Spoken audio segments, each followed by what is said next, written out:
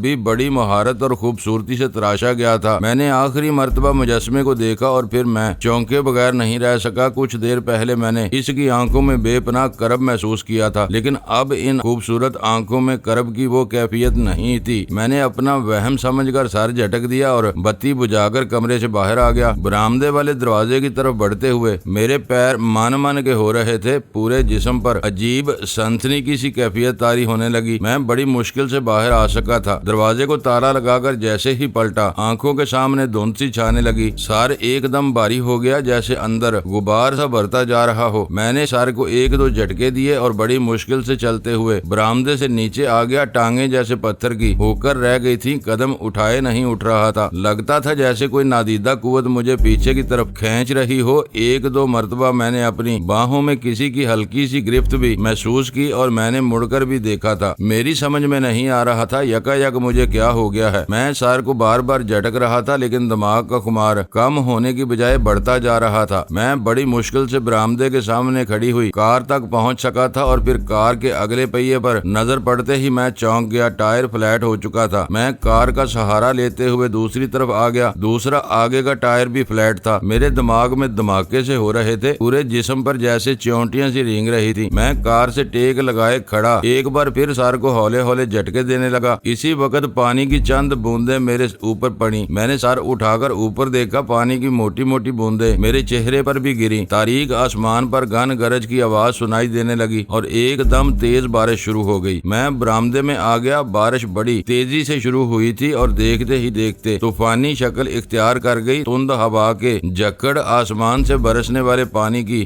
بچھار کو کبھی ایک طرف دھکیلتے اور کبھی دوسری طرف۔ بادلوں کے گرجنے کی آوازیں بدستور سنائی دے رہی تھی۔ میرے دماغ کا غبار پھیلتا جا رہا تھا۔ ایک عجیب سی سنسناہٹ تھی جو مجھے اپنی لپیٹ میں لے رہی تھی۔ میرے سوچنے سمجھنے کی تمام قوتیں بھی جیسے سلب ہو کر رہ گئی تھیں، اور پھر نہ جانے کس طرح میں نے یہ فیصلہ کر لیا کہ اب ڈاک بنگلے واپس نہیں جاؤں گا۔ کار کے دونوں اگلے ٹائر فلیٹ ہو چکے تھے۔ اچانک شروع ہونے والی بارش نے طوفانی شکل اختیار کر لی تھی۔ میری اپنی کیفیت کچھ بہتر نہیں تھی۔ ایسی صورتحال میں میرے لیے واپسی کا سوال ہی پیدا نہیں ہوتا تھا۔ اس حالت میں نہ تو میں پیدل 2.5-3 میل کا فاصلہ طے کر سکتا تھا اور نہ ہی ایسی طوفانی بارش میں کوئی سواری ملنے کا امکان تھا۔ پھر ایک اور حیرت انگیز بات ہوئی۔ یہ فیصلہ کرتے ہی میرے اندر کی بحرانی کیفیت بھی خود بخود بدلنے لگی۔ دماغ پر چھایا ہوا غبار چھٹنے لگا، بوجھل پن بتدریج دور ہوتا گیا اور ٹانگیں بھی ہلکی پھلکی محسوس ہونے لگی۔ چند منٹ بعد میں اپنے آپ کو بالکل پہلے جیسا محسوس کرنے لگا۔ میں تقریباً 10 منٹ تک برآمدے میں کھڑا آسمان سے برستے ہوئے پانی کو دیکھتا رہا، پھر اندر آ گیا۔ دروازے بند کر کے میں سیدھا کچن میں گھس گیا۔ چائے بنا کر میں لاؤنج میں صوفے پر بیٹھ گیا اور فون کا ریسیور اٹھا کر بملا کو صورتحال سے آگاہ کرتے ہوئے بتایا کہ میں رات کو واپس نہیں آ سکوں گا۔ فون بند کر کے چائے پیتے ہوئے میں سوچ رہا تھا کہ یک مجھے کیا ہو گیا تھا۔ کار کے دونوں ٹائر بھی اچانک کیسے فلیٹ ہو گئے تھے۔ میں سوچتا رہا لیکن مجھے کوئی بات میری سمجھ میں نہیں آ سکی۔ چائے ختم کر کے میں نے کھڑکی سے باہر جھانکا۔ بارش اب بھی ہو رہی تھی لیکن اس کا زور ٹوٹ گیا تھا، اور پھر اپنے کمرے کی کی طرف جاتے ہوئے میں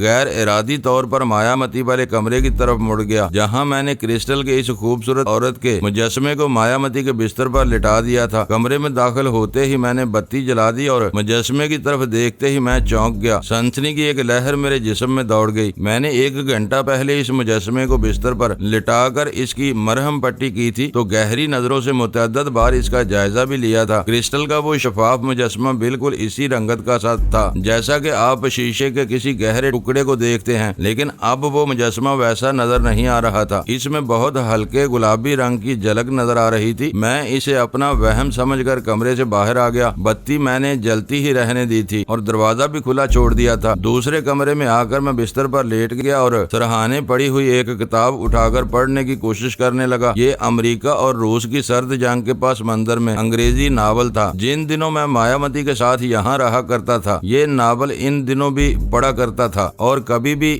2-3 صفحات سے زیادہ نہیں پڑھ سکا تھا۔ وہ صفحہ مڑا ہوا تھا جس کی چند سطریں آخری مرتبہ پڑھی تھی۔ میں نے صفحہ سیدھا کیا اور اس سے آگے پڑھنے کی کوشش کرنے لگا لیکن چند سطروں سے زیادہ نہیں پڑھ سکا۔ ذہن بری طرح الجھا ہوا تھا۔ میں نے کتاب بند کر کے سرہانے رکھ دی اور آج کی صورتحال کے بارے میں سوچنے لگا۔ دیش مکھ کے پکڑے جانے والے آدمی نے جو انکشافات کیے تھے وہ بڑے تشویشناک تھے۔ بھارت کے سرحدی قصبے تانک پور کے اس گھٹیا سے رہائشی ہوٹل میں انسپیکٹر اعظم خان نے بھی ایسے ہی خدشات کا اظہار کیا تھا اور اب اس کی باتوں کی تصدیق ہو رہی تھی۔ نیپال میں ہندوستان کی کسی بھی معزز شخصیت کے قتل سے ہنگامے ہوں گے، دونوں ملکوں کے تعلقات میں رکھنا پڑے گا اور جنرل کھوراٹ جیسے لوگ ایسے موقع سے فائدہ اٹھائیں گے۔ یہ تو منصوبہ ہی ان لوگوں کا تھا۔ یہاں ناگپال جیسے اس کے ایجنٹ موجود تھے جو نیپالی حکومت کو ان واقعات کا ذمہ دار ٹھہرا کر مزید انتشار پیدا کرنے کی کوشش کریں گے اور اس انتشار میں جنرل کھوراٹ کو یہاں قدم جمانے کا موقع مل جائے گا۔ مجھے بہاری لال کے قتل کو ہر صورت میں روکنا تھا۔ یہ تو بہرحال طے تھا کہ صبح ہوتے ہی میں نے انسپیکٹر بریندرا کو اس صورتحال سے آگاہ کرنا تھا تاکہ کسی سنگین صورتحال سے نمٹنے کے لیے مناسب بندوبست کیا جا سکے۔ یہی سب کچھ سوچتے ہوئے میں نیند کی آغوش میں پہنچ گیا لیکن وہ آواز میری آنکھ اسی آواز سے کھلی تھی۔ میں گڑبڑا کر ادھر ادھر دیکھنے لگا۔ کمرے میں کوئی نہیں تھا لیکن کسی عورت کے کراہنے کی آواز واضح طور پر سنائی دے رہی تھی۔ میری دماغ میں سنسناہٹ سی ہونے لگی۔ اس مکان میں اس وقت میرے سوا کوئی نہیں تھا۔ میں یہاں اکیلا ہی تو آیا تھا۔ میرے ساتھ کرسٹل کے اس ٹوٹے ہوئے مجسمے کے سوا اور کوئی نہیں تھا جسے بستر پر ڈال کر میں نے اسکاچ ٹیپ سے جوڑ دیا تھا اور یہ سوچنا ہی حماقت تھی کہ عورت کا وہ مجسمہ تکلیف سے کرا رہا ہوگا۔ اچانک ہی ایک اور خیال میرے ذہن میں ابھرا، کہیں ایسا تو نہیں کہ میرے اندر آنے کے بعد طوفانی بارش سے بچنے کے لیے کوئی عورت بیرونی دیوار کود کر اندر آ کر برآمدے میں بیٹھ گئی ہو اور اب کسی تکلیف سے کرا رہی ہو۔ میرے کمرے کی بتی جل رہی تھی۔ میں نے سامنے والی دیوار پر لگی ہوئی گھڑی کی طرف دیکھا۔ 4 بجنے والے تھے۔ میں بستر سے اٹھ کر ننگے پیر کمرے سے باہر آ گیا اور لاؤنج کی طرف جانے کے لیے 2 ہی قدم چلا تھا کہ ٹھٹک کر رک گیا۔ وہ آواز مایامتی والے کمرے کی طرف سے آئی تھی۔ میں مڑ کر اس طرف دیکھنے لگا۔ میرا دماغ الجھ کر رہ گیا تھا۔ سمجھ میں نہیں آ رہا تھا کہ کراہنے کی آواز کس طرف سے آئی تھی۔ میں ابھی کوئی فیصلہ نہیں کر پایا تھا کہ کراہنے کی وہ آواز ایک بار پھر سنائی دی۔ اس مرتبہ سمت کا اندازہ لگانے میں مجھے کوئی دشواری پیش نہیں آئی تھی۔ وہ آواز اس کمرے ہی کی طرف سے آئی تھی۔ آواز سے صاف لگ رہا تھا کہ کوئی عورت کسی تکلیف سے ہولے ہولے کرا رہی تھی۔ میں کمرے کی طرف مڑ گیا اور پہلا قدم اندر رکھتے ہی اس طرح رک گیا جیسے زمین نے میرے پیر پکڑ لیے ہوں۔ دماغ میں دھماکے سے ہونے لگے۔ سنسنی کی ایک لہر میرے پورے جسم میں پھیلتی چلی گئی۔ گردن پر چونٹیاں سی رینگنے لگیں